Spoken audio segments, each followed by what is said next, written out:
Lieutenant Maya Torres walked into the training arena wearing nothing but her standard combat fatigues.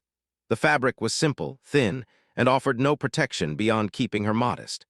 Her boots were regular military issue, scuffed from years of use. She carried a standard rifle and a pack that looked almost empty compared to the massive equipment bags the other instructors hauled around. Around her, cadets from a dozen different species prepared for their first joint training exercise. The war-gleaming exoskeleton suits that word and clicked with each movement. They had energy shields that shimmered around their slender frames. The cadets tested their powered armor systems, servos hissing as they moved massive mechanical limbs. Everyone wore something, everyone except the humans. Instructor, a senior tactical officer from the, approached Maya with slow, careful steps. His exoskeleton made him look twice his natural size. Hydraulics hissed with each movement. His face, visible through the clear faceplate, showed genuine concern. "Lieutenant Torres," he said, his translator rendering his clicking speech into standard English. "I must ask before we begin, where is your armor?" Maya smiled. "Don't need it." Santana twitched, a sign of confusion among his species. "I don't understand. The training course today includes live ammunition simulations, environmental hazards, and physical stress tests. Every species requires protection." "We're good," Maya said. She set down her pack and began stretching. Her muscles flexed beneath her uniform as she bent and twisted, warming up like she was preparing for a morning jog. Other cadets had stopped their preparations to watch. Cadet Jin Park, one of the few human trainees, stood nearby with 3 other human Marines. They wore the same basic uniform as Maya. No armor, no shields, no mechanical enhancement of any kind. A cadet named Eth floated closer, her energy shield pulsing softly. "Is this a human custom, to show bravery by refusing protection?" "No custom," Maya replied. "Just don't need it for this kind of training." Exchanged glances with the other alien instructors.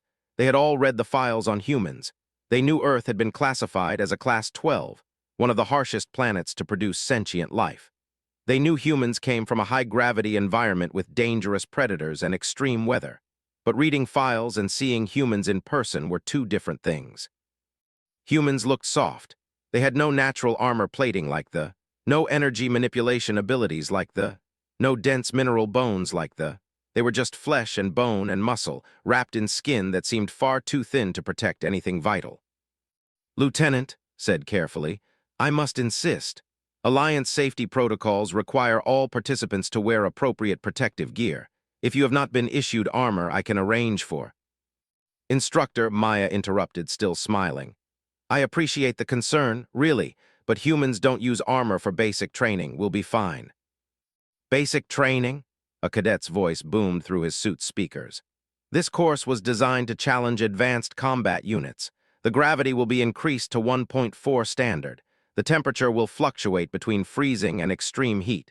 There will be obstacles that require significant physical strength to overcome." Maya finished her stretches and picked up her rifle. "Sounds fun." The alien cadets muttered among themselves. The humans were either incredibly brave or incredibly stupid. Most of them suspected the latter. "Very well," said, "but I want it noted in the record that I advised against this." "Noted," Maya said. "Now should we get started?" The training course was a nightmare of obstacles. It began with a 3-kilometer run through rough terrain. Then came climbing walls, crawling pits, and a series of tests designed to simulate combat conditions under stress. Activated the course and watched his display screen. The gravity generators hummed to life, increasing the pull to 1.4 times galactic standard. Most species found standard gravity comfortable. This would be punishing. The cadets began. The armored moved steadily, their exoskeletons compensating for the increased weight. They struggled, their energy shields flickering as they diverted power to anti-gravity assists. The naturally heavy moved slowly but surely in their powered suits. The humans just ran. Maya led her group at a steady pace that looked almost casual. Her boots hit the ground in a regular rhythm. Her breathing was controlled and even. Behind her, Jin Park and the other human Marines kept perfect formation. After the first kilometer, the cadets had fallen behind, their anti-gravity systems straining. After 2 kilometers, even the armored began to slow, their exoskeletons overheating from the sustained effort. The humans maintained the same pace. How are they doing that? Eth gasped, her energy shield dimming as she struggled to keep moving. Watched his screens in disbelief.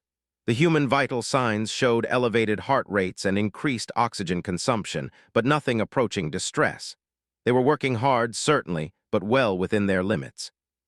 The course shifted to the climbing wall, 50 meters of vertical surface with minimal handholds. The cadets activated magnetic grips on their exoskeletons. They used their powered suits to simply punch holes in the wall for grips. The formed energy platforms to step on.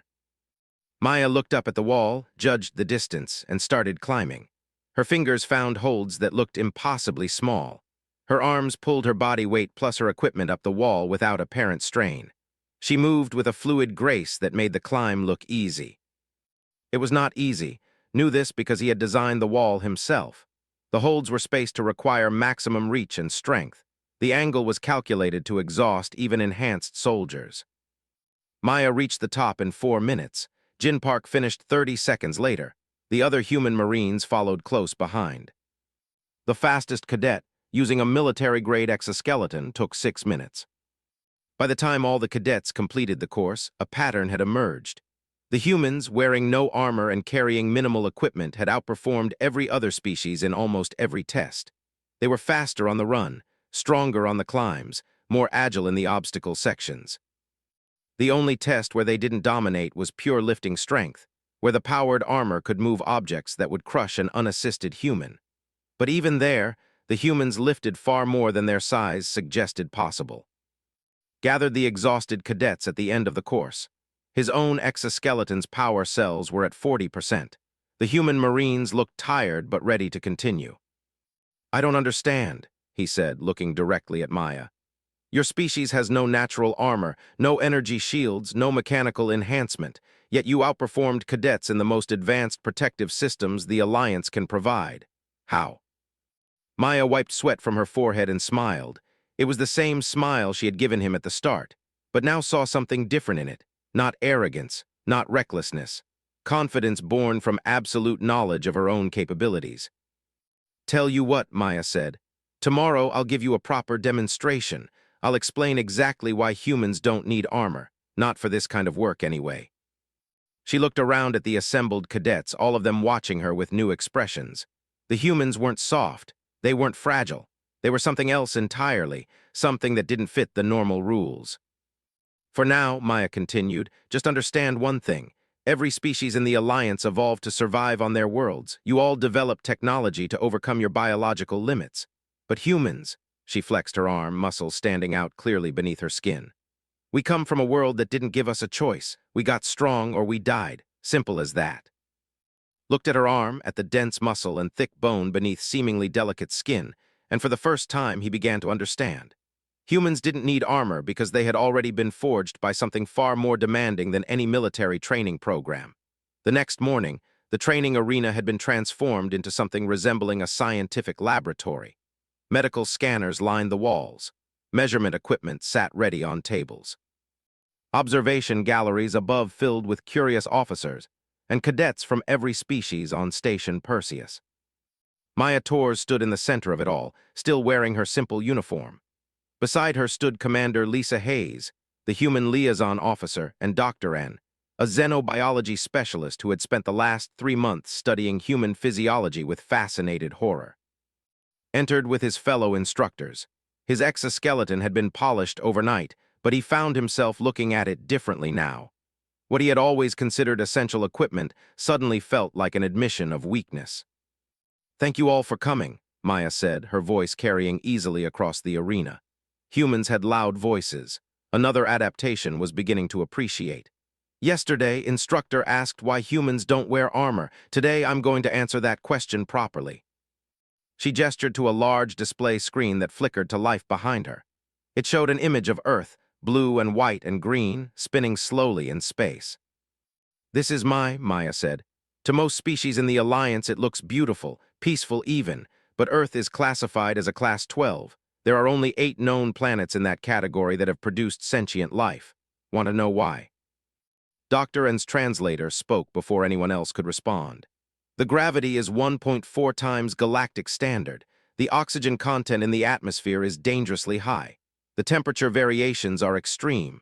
The weather patterns are violent and unpredictable.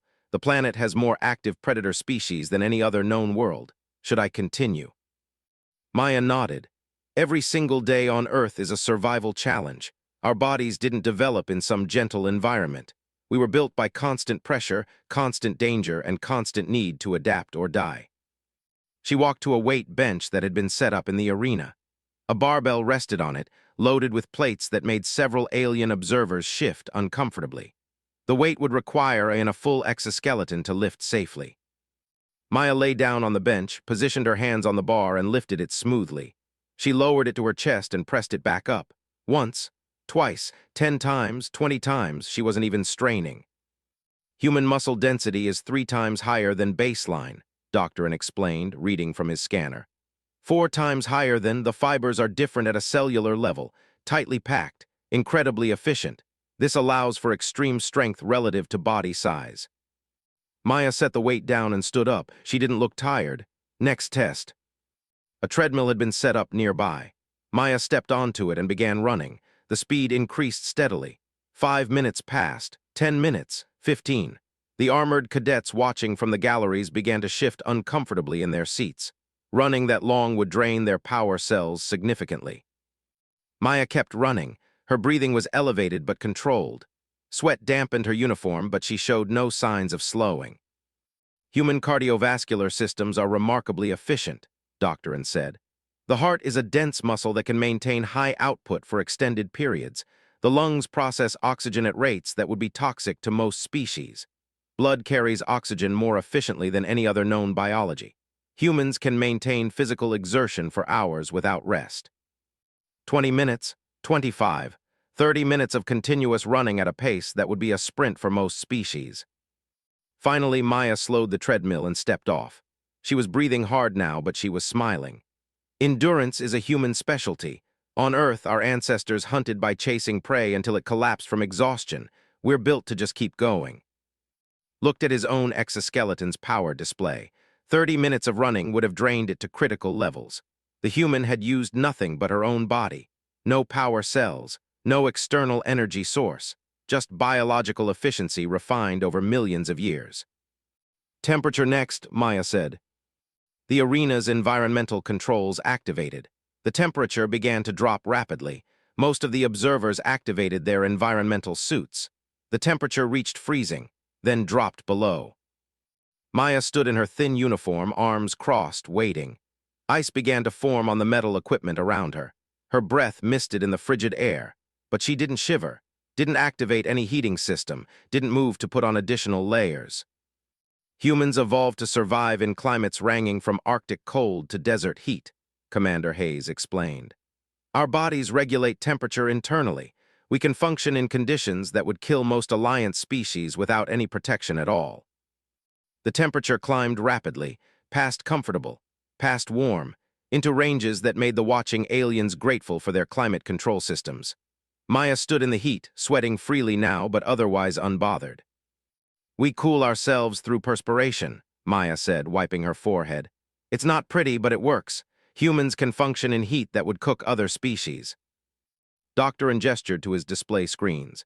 I have been studying human biology since they joined the Alliance. I have never encountered anything like it. Their bone structure is dense enough to withstand impacts that would shatter skeletons. Their skin, which appears fragile, is actually a complex armor system in itself. Multiple layers that resist cutting, tearing, and environmental damage. Their pain tolerance is extraordinary. Their healing factor allows them to recover from injuries that would be permanently crippling to my species. An officer in the observation gallery stood up, his mechanical suit groaning. This is impressive, Lieutenant Torres, truly, but surely there are limits. Humans cannot be invulnerable. Of course not, Maya said. We can be hurt. We can be killed, we're not gods. But here's the thing everyone seems to be missing. You all developed armor and enhancement systems because your bodies needed help to compete. Humans developed differently. She walked to the center of the arena and held out her arms. This is what evolution produces. Our bodies are our armor. Our muscles are our strength enhancement. Our endurance is our power supply. We don't need mechanical systems because we are the system. descended from the observation gallery. His exoskeleton carried him down slowly, carefully. He approached Maya and looked at her closely, really looked for the first time. She was shorter than him, even with his natural height before the armor. She was lighter by half. She carried no weapons except a sidearm that looked almost decorative. By every logical measure, she should be the weaker one. But she wasn't. "You said humans do use armor sometimes," said quietly. "When?" Maya nodded. "Sure, we use armor for extreme environments, deep space, toxic atmospheres, heavy radiation zones, underwater operations, situations where even human biology can't adapt fast enough. But for normal operations, ground combat, planetary environments," she shook her head, "armor would just slow us down." Jin Park, who had been standing quietly at the edge of the arena, spoke up. "I trained on Earth before joining the Alliance. Our basic training program would kill most species. We run for hours in full equipment. We climb mountains. We swim through freezing water. We carry weights that would require mechanical assistance for others, and that's just to qualify. Elite units do far worse." "We're not trying to show off," Maya added quickly. "This isn't about being better, it's about being different. Your species evolved on a low-gravity world with a thin atmosphere, right?" she looked at. He nodded slowly. "So you developed technology to compensate, to make yourselves stronger, more durable. That's brilliant. That's survival. But humans had different problems. We had high gravity crushing us, thick air filling our lungs, predators that could rip us apart, diseases that could kill in days. We couldn't wait for technology. Our bodies had to adapt, generation after generation, until we became what we are now." The arena was silent, except for the hum of equipment. Every alien present was reconsidering everything they thought they knew about humans. "Tomorrow," Maya said, "we're running a field exercise, mixed teams, humans and aliens working together. You'll see what I mean about armor slowing us down. You'll see why human doctrine emphasizes speed and endurance over heavy protection." She looked up at the assembled observers. "Humans aren't fragile. We're not reckless. We're just adapted to a world that didn't give us any other choice. And now that we're part of the Alliance, we bring those adaptations with us.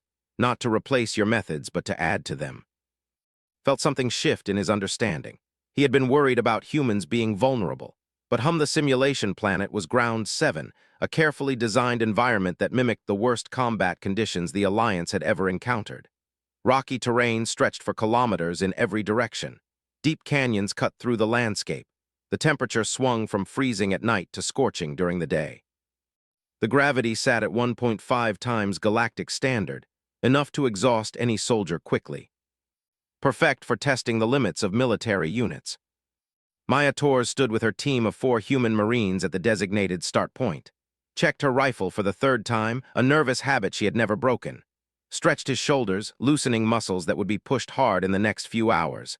Stood perfectly still, eyes closed, breathing slowly and deeply. Jin Park adjusted his pack and waited for orders. None of them wore armor. 50 meters away stood with his squad of 6 soldiers. Their exoskeletons gleamed in the artificial sunlight. Servos whirred softly as they moved. Power cells showed full charge. They looked like proper soldiers, equipped and ready for war. Captain Foster, commander of the Human Special Operations Unit on Station Perseus, stood between the 2 teams. He was older than the Marines, his face weathered from years of combat, but he moved with the same easy confidence that marked all human soldiers. "Mission is simple," Foster said, his voice carrying clearly in the thin air. "Cross 15 kilometers of hostile terrain, secure 3 objectives along the way, extract at the final point. First team to complete all objectives and reach extraction wins." He paused and looked at both teams. "This is a competition, but it's also a learning exercise. Watch how the other team operates. Learn from each other. There will be simulated enemy contact, equipment failures, and environmental hazards. Adapt and overcome." "Understood," said through his exoskeleton speakers. "Clear," Maya replied. "Begin in 30 seconds, Foster said and stepped back. The countdown started. Maya took a long drink from her water bottle and secured it to her belt. Her team did the same. Simple hydration, simple preparation, no complex systems to activate, no power cells to monitor. Squad ran final system checks, hydraulics pressure, power flow, armor integrity, communication links. Each soldier had a dozen systems that needed to be green before they could operate safely. The timer hit 0. Both teams moved. The terrain started relatively flat but quickly turned treacherous. Loose rocks shifted underfoot. Hidden holes threatened ankles. The gravity pulled at every step, making movement exhausting. Maya set a steady pace, her boots finding stable ground almost automatically. Behind her, her team moved in perfect formation. They had trained together for months, learning to read terrain, to anticipate hazards, to move as one unit. The squad moved more slowly. Their exoskeletons were powerful but bulky. Each step required the servos to compensate for weight and balance. The sensors feeding data to their helmet displays sometimes lagged, showing obstacles a fraction of a second too late. After 2 kilometers, the first objective appeared. A mock enemy position needed to be neutralized. The simulation would register hits and determine success or failure. Maya's team spread out automatically, no words needed. They had done this drill hundreds of times, moved left, went right, found high ground. Jin stayed with Maya in the center. The engagement lasted 90 seconds. The humans moved fast, using natural cover, changing positions constantly. Their smaller profiles made them harder targets. Their speed let them flank the simulated enemies before the defense could adjust. Objective secured. Squad arrived 3 minutes later. They had taken a more direct route, using their armor's protection to advance through areas the humans had avoided. Their approach was methodical and effective, different tactics for different capabilities. They secured the objective with overwhelming firepower, their exoskeletons absorbing simulated hits that would have disabled unarmored soldiers. Both teams moved to the second objective. The terrain got worse. A canyon system forced both teams to climb down sheer rock faces, cross a narrow valley floor, and climb back up the other side. Nearly a kilometer of vertical movement in total. Maya looked down into the canyon and didn't hesitate. She found handholds in the rock and started descending. No ropes, no safety equipment, just her hands and feet and the strength to hold her own weight. Her team followed. They moved like spiders, finding grips that seemed impossibly small, trusting their bodies to support them. Slipped once, her boot losing purchase on loose stone, but her hands held firm and she recovered without breaking rhythm. 15 minutes to descend, 5 minutes to cross the valley, 20 minutes to climb back up. Watched from above as his team prepared their descent. The exoskeletons could handle the climb easily. Magnetic grips, powered winches, safety lines built into the armor. But it all took time to set up. His squad descended carefully, machines supporting biology, technology overcoming limitation. It was efficient and safe. It was also slow. By the time they reached the valley floor, the humans were already halfway up the far side. The second objective was a rescue scenario. Simulated civilians trapped in a collapsed structure. The team needed to dig them out and carry them to safety. Maya and her team reached it first. The structure was a mess of broken concrete and twisted metal. Gaps in the debris showed where the simulated victims waited. "Too tight for armor," said, eyeing the narrow openings. "Yep," Maya agreed. She stripped off her pack and rifle, leaving just her sidearm and a small medical kit. "You're with me. Jin, secure the perimeter and prep for extraction."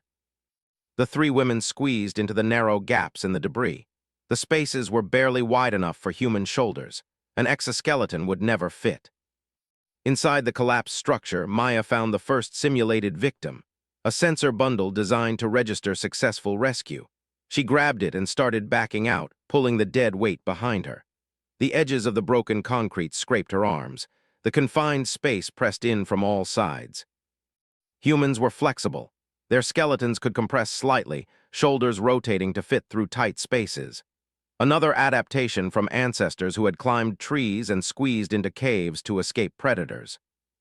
She emerged with the first victim, handed it to, and went back for another. Arrived with his squad to find the humans already extracting their third victim. He assessed the situation quickly. His exoskeletons couldn't fit into those spaces. They would need to clear the debris from the outside, using the armor's strength to move large pieces. Effective, but time-consuming. "We'll clear a path from the top," he decided, and his squad moved into position. The humans finished their extraction before they could move the first major piece of debris. Different approaches. different capabilities. The humans' biological flexibility had given them an advantage the armored soldiers couldn't match. The final objective was 5 kilometers away across open terrain. No cover, no complexity, just distance and endurance. Maya's team started running. Not jogging, not conserving energy, running at a pace that would have been unsustainable for most species. Their legs pumped steadily. Their breathing fell into rhythm. Sweat poured down their faces, but they didn't slow. Kilometer after kilometer, the same pace. Squad tried to match them. The exoskeletons could maintain the speed easily, servos providing the necessary power. But power had a cost. After 3 kilometers, the first low battery warning flashed on display. The sustained running at high gravity was draining the cells faster than predicted. The other squad members reported similar warnings. They had to slow down or risk complete power failure. The humans pulled ahead. Maya felt the burn in her legs, the ache in her lungs. Her body was tired, genuinely tired. But tired was not the same as done. Humans could push through fatigue that would stop other species. Pain was just information. Exhaustion was just a state. The mission mattered more.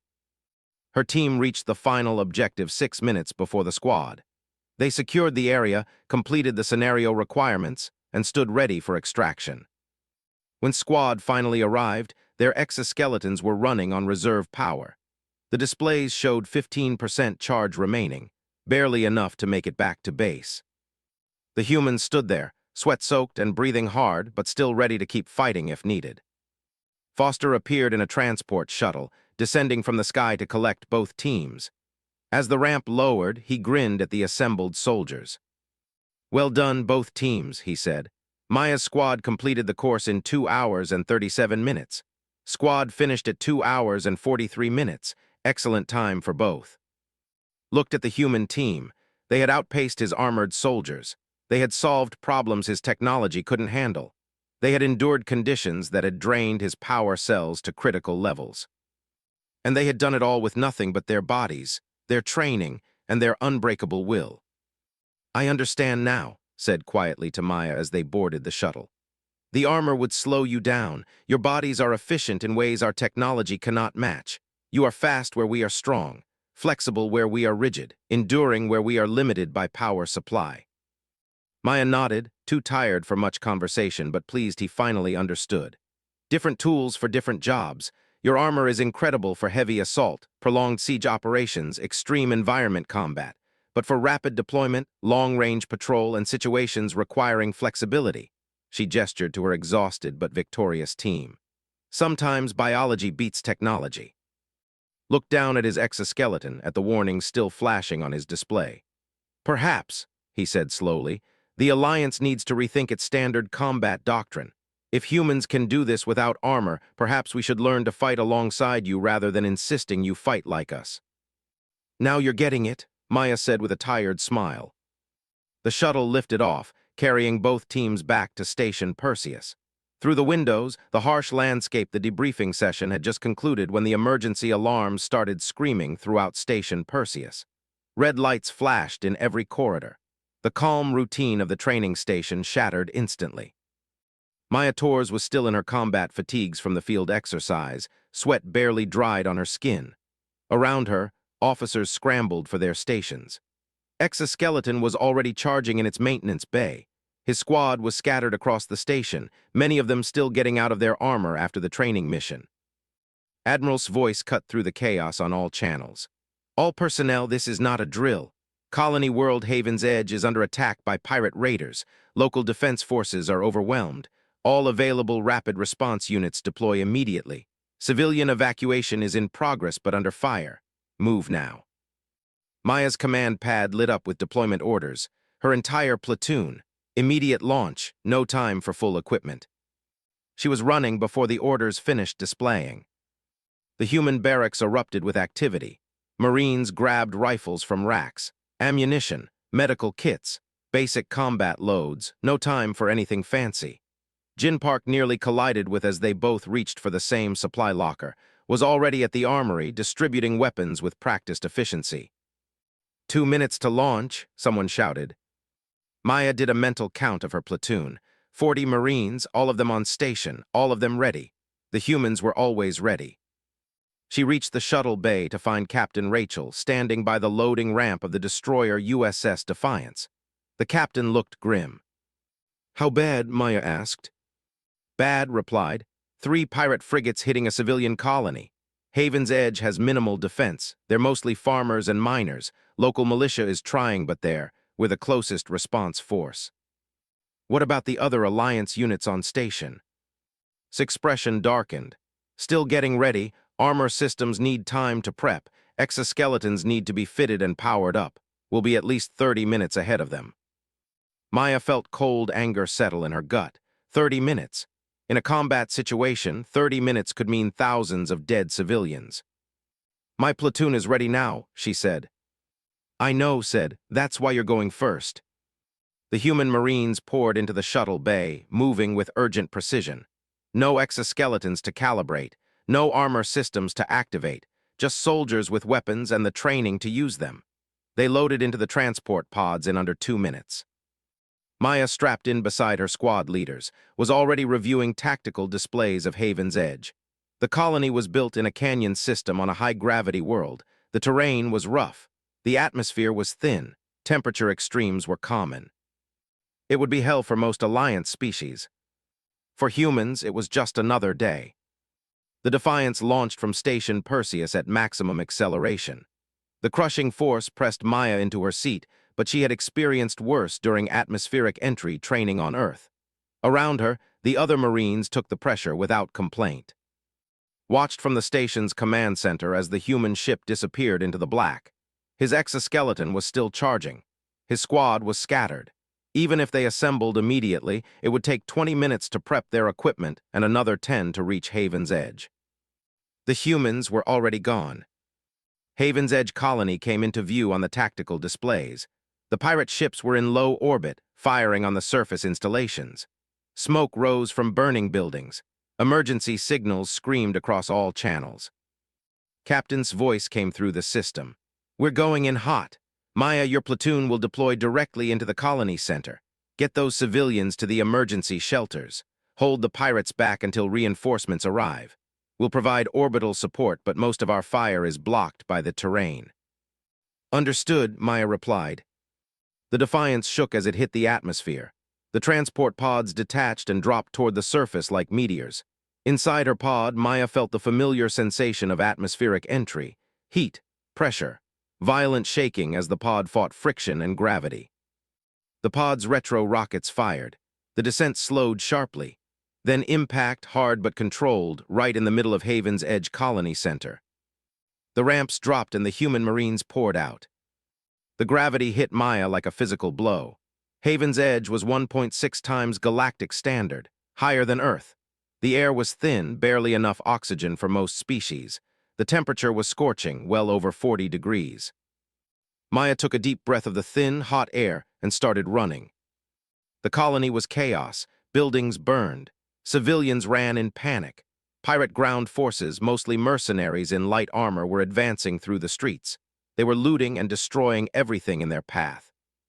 "Squad leaders with me," Maya shouted. "Take first squad and secure the southern shelter. Second squad to the northern shelter. Third squad holds the center. Jin, fourth squad finds any wounded and gets them to safety. Move." The Marines scattered into action. Maya led her command squad toward the heaviest fighting. 3 buildings ahead, she could see pirates dragging civilians from their homes. An elderly couple. A young family with children. The sight ignited something primal in Maya's chest. Humans had an instinct to protect the vulnerable. It was written into their DNA. You didn't threaten children, not while a human still drew breath. "Weapons free," she said coldly. Her squad opened fire. The pirates scattered, surprised by the sudden attack. They returned fire, but their aim was wild, panicked. They had expected easy targets, not professional soldiers appearing out of nowhere. Maya moved forward in a combat advance that was pure human aggression. Fast, direct, overwhelming. She used the terrain naturally, her body adapting to the obstacles without conscious thought. Jump over debris, slide behind cover, roll through an opening. Movements that came from millions of years of ancestors fleeing and fighting and surviving. Her rifle spoke in controlled bursts. Pirates fell. The family ran for safety, while Maya's squad held the line. Similar scenes played out across the colony. The human Marines fought with a ferocity that shocked the pirates. No armor, no heavy weapons, just rifles and grenades and absolute refusal to yield ground. Squad reached the southern shelter to find it under direct assault. 20 pirates trying to break down the reinforced doors where hundreds of civilians huddled in fear. Didn't hesitate, fix bayonets. The ancient order, the oldest human military tradition, steel blades locked onto rifle barrels. Charge! The humans hit the pirates like a hammer. The close combat was brutal and short. Pirates in light armor found themselves facing humans who treated hand-to-hand fighting as natural as breathing. Bayonets, rifle butts, fists and boots when weapons weren't enough. The pirates broke and ran. Squad found the northern shelter already breached. Pirates inside with the civilians. His squad couldn't use heavy fire without risking civilian casualties. So they went in with knives. Human close-quarters combat was something few aliens had ever witnessed. Humans had spent hundreds of thousands of years killing things up close. It was in their muscles, in their reflexes, in the cold calculation that came over them when lives were at stake. The pirates died before they knew what hit them. Jint's medical squad found wounded civilians in a collapsed building. The structure was unstable, ready to fall completely. The air inside was filled with dust and smoke. The heat was unbearable. Jin went in anyway. The building groaned and shifted as he moved through it. His squad followed, finding survivors trapped under rubble. They lifted debris that should have required machinery. Human muscle density, human bone strength. Humans doing what humans did best when people needed saving. They brought out 17 civilians. The building collapsed 30 seconds after the last person cleared the door. Maya coordinated her platoon from the center of the colony, her command pad showing the tactical situation. Her Marines were outnumbered 3-1, but they were winning. The pirates were retreating. The civilians were reaching safety. The colony was holding. Then her scanner picked up a new signature. A pirate assault team in heavy armor heading for the main shelter where most of the colony's children had been evacuated. The shelter was 600 meters away through hostile terrain. Maya looked at her display. Her closest squad was Unit, still 4 minutes away at standard pace. She started running. Full sprint, through rubble and fire and thin air that burned her lungs with each breath. The gravity pulled at every step, but she forced her legs to keep pumping. Her rifle bounced against her chest. Her gear rattled. She ran anyway. The pirate assault team reached the shelter entrance. 12 soldiers in full combat armor, weapons that could punch through reinforced walls. They were preparing to blow the door. Maya arrived in a controlled slide, her rifle already up and firing. She hit 3 pirates before they even registered her presence. The others turned, their armored forms moving ponderously compared to her unarmored speed. She was alone, outnumbered, facing enemies in full combat armor while wearing nothing but fatigues. She smiled anyway. The pirates opened fire. Maya was already moving, her human reflexes and spatial awareness letting her track multiple threats simultaneously. She used the terrain like a dance partner, obstacles becoming cover, elevation changes becoming tactical advantages. She shot, she moved. She threw a grenade that scattered the pirates' formation. She shot again. A pirate's shot caught her in the shoulder, spinning her around. Pain flared hot and immediate. Blood soaked her uniform. Maya kept fighting. Pain was just information. The wound wasn't immediately fatal. The mission mattered more than her comfort. She dropped 2 more pirates, reloaded, moved position, dropped another. The remaining pirates started to retreat. They had signed up to raid a defenseless colony, not fight a demon in human form who refused to die. Squad arrived at a dead run. The remaining pirates surrendered immediately. Maya leaned against the shelter wall, breathing hard, blood dripping from her shoulder. Through the wall, she could hear children crying, still alive, still safe. Medic called. Later, Maya said, secure the perimeter first, make sure there's no second wave. Looked at the blood, at the way Maya was holding her shoulder. You're hit bad. I'll live, Maya said. It was true. The wound hurt, but it had missed anything vital. Human anatomy was surprisingly redundant. You could lose a lot of blood and keep functioning if you had the will for it. Humans had the will. The rest of the Alliance Rapid Response Force arrived 30 minutes later, led his fully armored squad into a colony that had already been secured. The pirates were in retreat. The civilians were safe. The human Marines stood among the destruction, tired and wounded but victorious.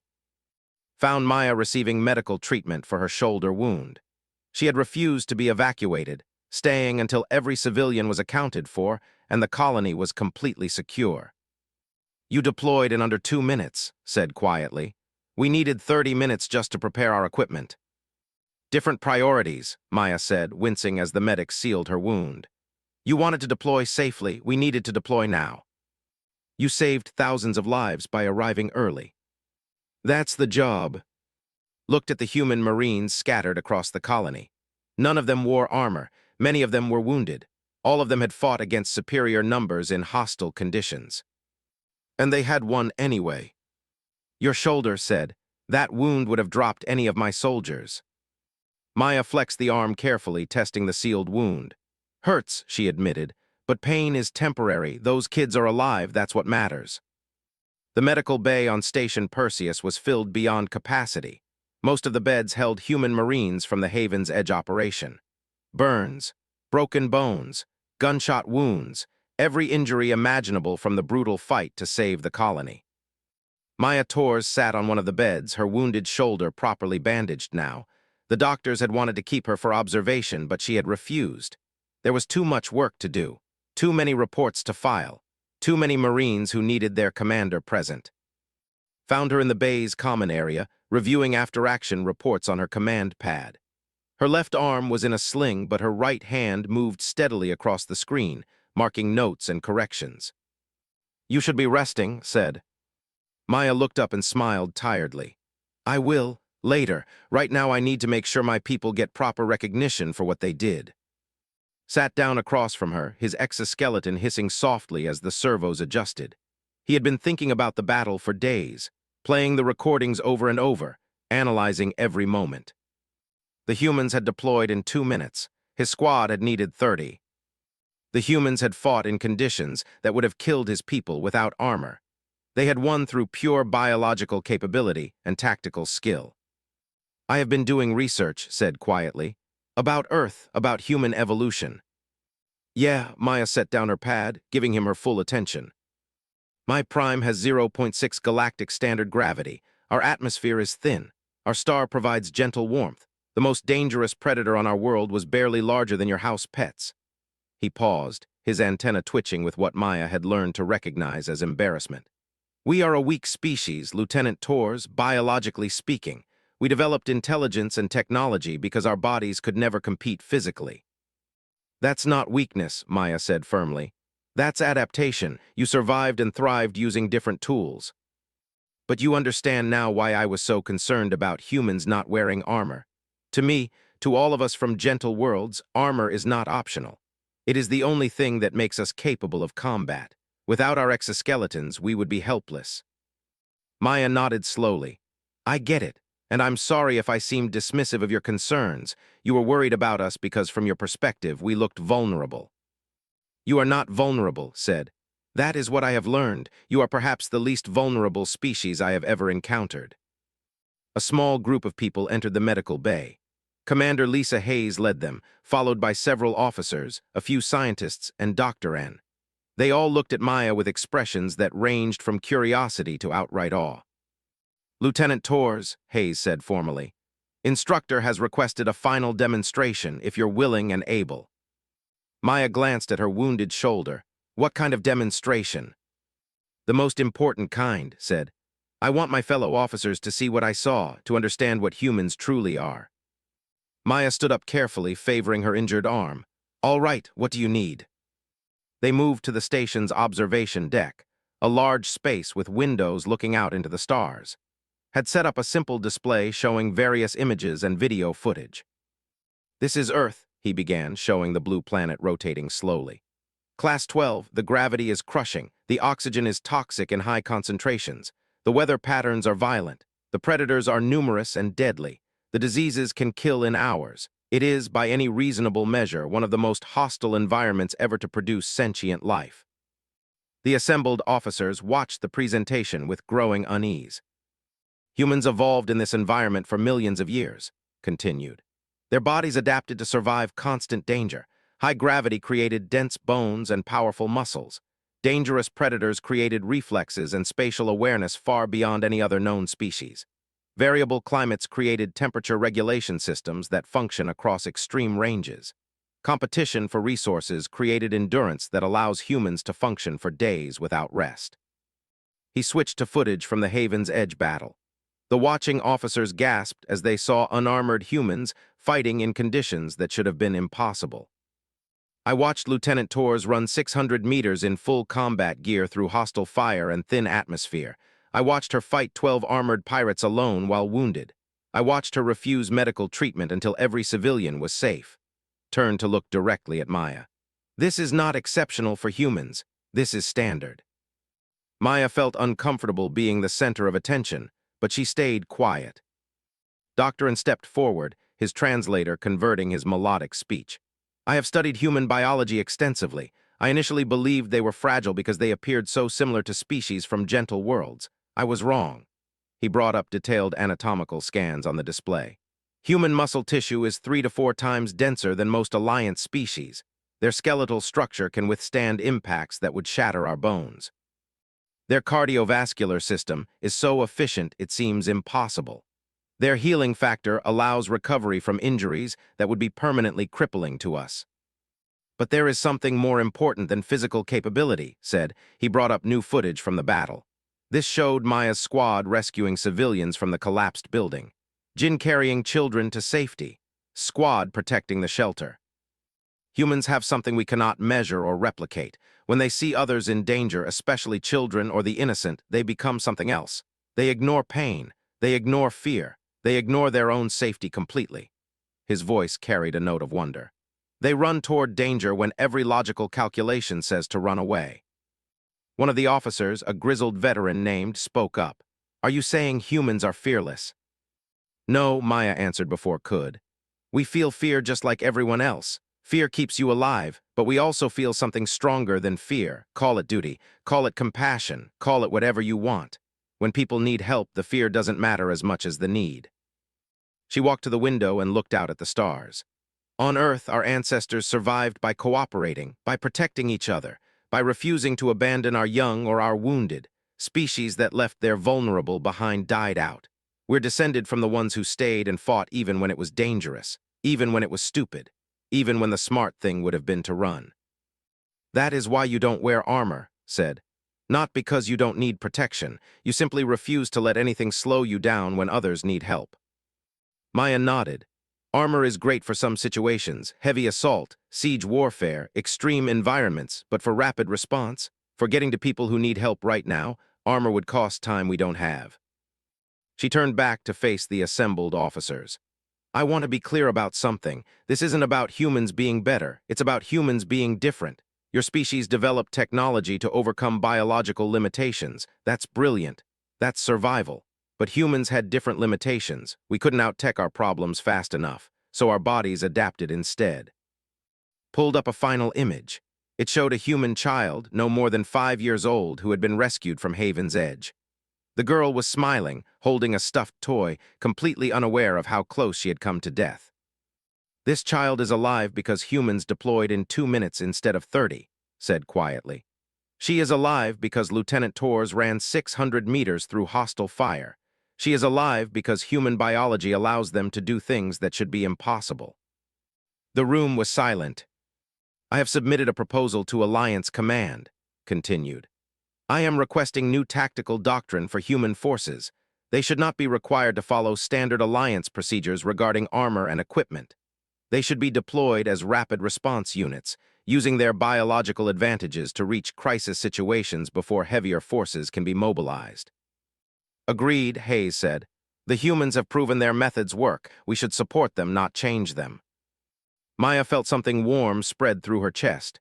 Acceptance, understanding, not just tolerance of human differences, but active appreciation for what those differences brought to the Alliance. Jin Park entered the observation deck, his arm in a cast from the battle. Lieutenant Torres, the rest of the platoon is assembled in the bay. They wanted me to tell you they're ready for inspection. Maya smiled despite the pain in her shoulder. Tell them I'll be there in 5 minutes. Jin nodded and left. Stood and faced Maya directly. When I first saw you without armor, I thought you were unprepared, reckless. I thought humans didn't understand the dangers of military service. And now, Maya asked. Now I understand that humans are the danger, said. To your enemies, to anyone who threatens those under your protection, you are not fragile, you are not reckless. You are purpose-built survivors from a world that accepted nothing less than perfection. He extended his hand in the human gesture of respect. Maya took it carefully with her good hand. I would be honored to serve alongside human forces in the future, said. Your species brings something to the Alliance that cannot be measured in firepower or technology. You bring the absolute refusal to quit, to fail, to abandon those who need help. We bring what Earth taught us, Maya said simply. Adapt or die, protect your own, never give up. She excused herself and headed to the bay where her platoon waited. The Marines stood at attention despite their injuries, with bandages on her face, with his leg in a brace, with burns on her arms, Jin with his cast. All of them ready to deploy again, if needed. Maya walked slowly along the line, meeting each Marine's eyes. Haven's Edge Colony sent a message. They wanted me to thank all of you personally. 1,700 civilians alive because of what you did. 83 children pulled from collapsed buildings. Not one civilian casualty after we arrived. She stopped in the center of the formation. Command is calling it a perfect rescue operation. The pirates are in custody, the colony is secure, and every single one of you is alive to tell the story. The Marines stood a little. People ask why humans don't wear armor, Maya continued. I think you all know the answer now. We don't wear armor because we were forged by something tougher than any metal. We were forged by Earth itself, by gravity that tried to crush us, by predators that tried to eat us, by climates that tried to freeze or burn us. We're still here because our ancestors refused to quit. They got stronger instead. She flexed her good arm, the muscles standing out clearly beneath her skin. This is our armor, this body that can run for hours, fight for days, survive conditions that would kill other species. This mind that solves problems under pressure, this heart that won't let us abandon people in need. She looked at each of them again. You proved it at Haven's Edge. You proved that humans don't need armor to be warriors. We just need a reason to fight. And protecting the innocent, said quietly, is the best reason there is. Maya nodded, the best reason there is. Outside the station, the stars turned in their endless dance. Earth spun somewhere in the distance, that beautiful, terrible world that had created humanity through millions of years of pressure and danger and death. A world that had forged a species who would run toward danger in nothing but cloth and boots, who would fight impossible odds with nothing but rifles and courage, who would bleed and break but never, ever quit when lives were at stake. Humans didn't need armor. They were the armor. And the galaxy was learning that lesson one battle at a time. It was in that moment that finally understood what humans truly were, not just strong or fast or enduring. They were protectors who would face any odds, endure any pain, fight any enemy if it meant keeping others safe. They didn't need armor because armor would slow them down. And when lives were at stake, humans refused to be slowed down. Of Training Ground 7 stretched below them, unforgiving and brutal and perfectly suited to test the limits of any soldier. Humans had conquered it with nothing but flesh and bone and determination. It was enough. Ends weren't vulnerable. They were dangerous in ways he hadn't anticipated, not because they had better weapons or stronger armor, but because they didn't need those things to be effective. They were the weapons, they were the armor. I look forward to tomorrow's exercise, said. Maya smiled and flexed her arm one more time. The muscles stood out clearly, dense and powerful and completely natural. So do I. They had been forged by Earth itself.